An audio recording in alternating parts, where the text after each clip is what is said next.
Hey, Sam. Hi, Josiah. I'm so glad that you knew to pause. I wanted to do the trick where it's not clear if it's going to be one of us, only one of us, or, sort of gaslight our listeners. The classic prank that we do. We're really into, especially me, social experiments. And I think there's a lot of money in this genre of content. Yeah, that's true. Are you making a lot of money from your social experiments on Twitter lately? No, I'm thinking, though, like we could turn it into a YouTube thing, like where you just, I don't know, what do they do? Go into a library and punch someone in the face? And then that's... I think that's it. Yeah, the face punch library challenge. So... I just wanted to catch... I just feel like you were like trying to get shot by someone on Twitter. Like, yeah. Is your thing today about like celebrating a Rive can? Yeah. I mean, I think, are you threatening to shoot me? Is that what you're saying?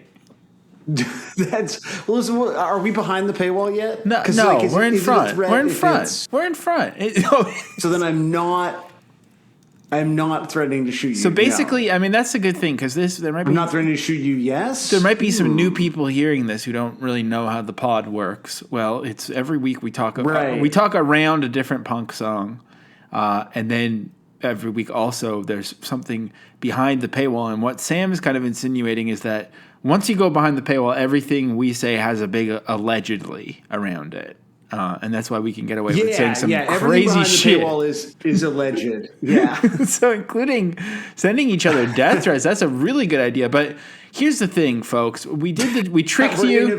We're innovating. We tricked you into thinking that Sam wasn't going to be here and then that he was here. But the real trick is Sam's not actually here. And I'm not saying that this is an elaborate AI thing. But there's layers of tricks. Once we could figure that out, then we actually won't need Sam anymore. And that'll be great. But until then, Sam is here for the front of the paywall so I can explain to him what's behind the paywall along with the rest of you. Give you someone to talk to. Exactly. Do you think you could just replace me with AI? Like a bot that is just like not quite a soundboard, but like just something that's like sick. Oh. I think we could. Cool, and then like talks about being on tour in Europe. We need our friend. Our friend David Park has some sort of like sound technology from the pod. He can search anything we've ever said. Sound technology. We need David Park to create the Sam bot, and then because honestly.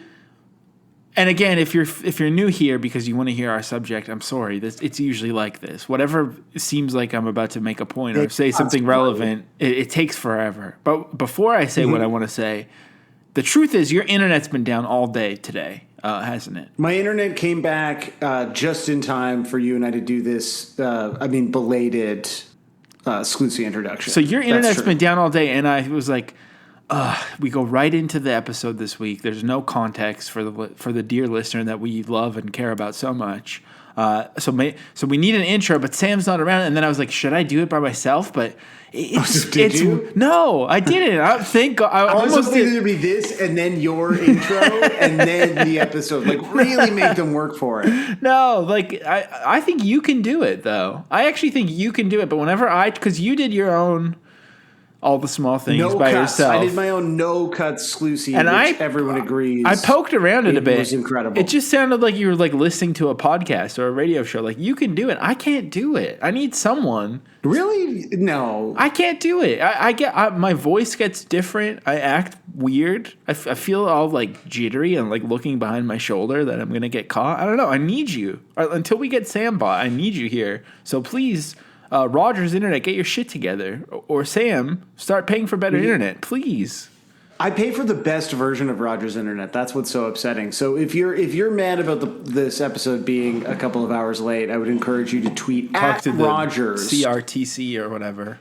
Right to the CRTC and tweet at Rogers. So we've been talking about Fugazi for 2 months on this podcast. If you've never heard of this podcast, we talk about a different song every week. And usually we change the band every month. This is the first time we've ever done this where we carried it over for a second month. We've been having so much fun talking about different Fugazi songs every week. And along the way, and I know, Sam, you know this because you do listen to every guest spot, so you know this in and out. Of course. Not the pod's biggest fan. Not only independent, I mean, that is true, probably, other than me. That is actually true, yeah. Along the way, we discovered... the works of Mark Prindle, internet journalist Mark Prindle. And then, we had House of Decline on the show last week, as you know, Sam. Alex from House of Decline mentioned that he got into Fugazi through Mark Prindle. And then other people were messaging me like, oh, yeah, that's how I learned about music, Mark Prindle. And, honestly, I'm going to just be honest with everyone. Folks, the listeners, Mark, if you're listening, Sam, part of it was that we liked saying the name Mark Prindle so much. It's so nice to say. It's such a great name. It's really fun. It reminds me of Bill Prindle from Treble Charger. Oh.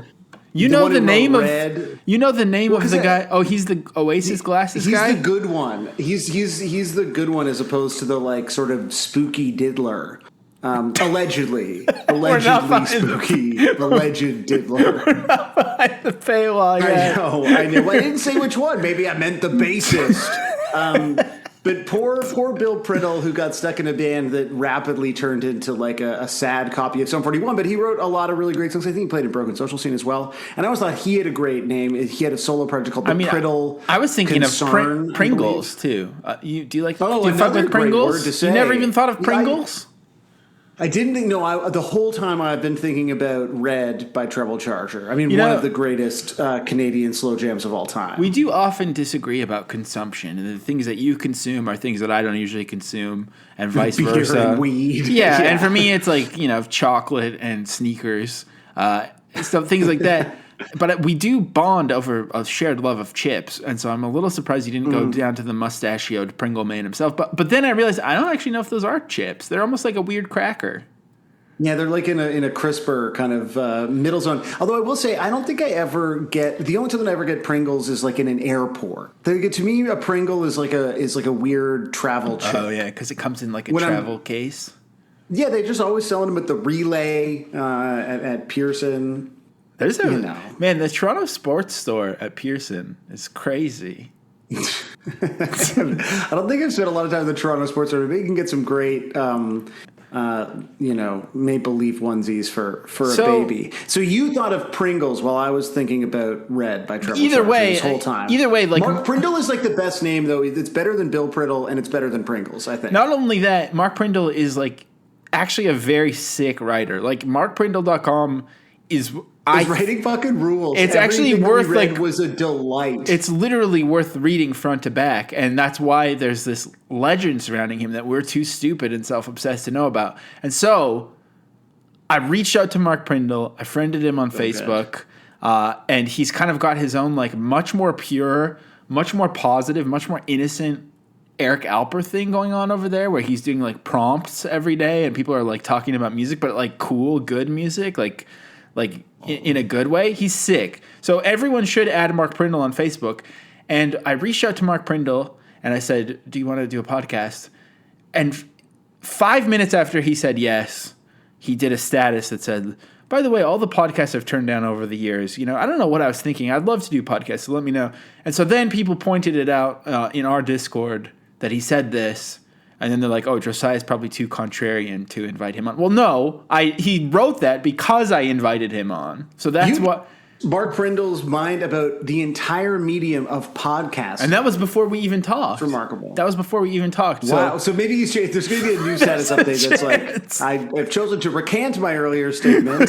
No podcast for the foreseeable future. There's a good chance. So if you're just... Or he's going to listen to this intro and definitely post something. I mean, yeah, this intro has been quite a journey. So if you are interested in hearing Sam disappear... And not only that, but also hearing Mark Prindle replace Sam, and also I will still be here, but it will sound like I'm talking a few days ago. Matt, if you want to hear a version of me that's 4 days younger, and no more Sam, and also a guy whose name is Mark Prindle, then what you got to do is go to patreon.com/155pod, or keep listening because you're already there, and I didn't edit this part out. In fact, I edited it into the other one. Does that make sense to you? I think so, yeah. No, I get it. I've never really thought about the idea that we're people are experiencing the way that light from a star doesn't reach us for years, that we're kind of like stars. And the podcast is the light that we emit to the earth, which is you, the listener. Literally just the version up at us burning brightly in the sky. The version of us that people are hearing is dead, literally. And that's beautiful.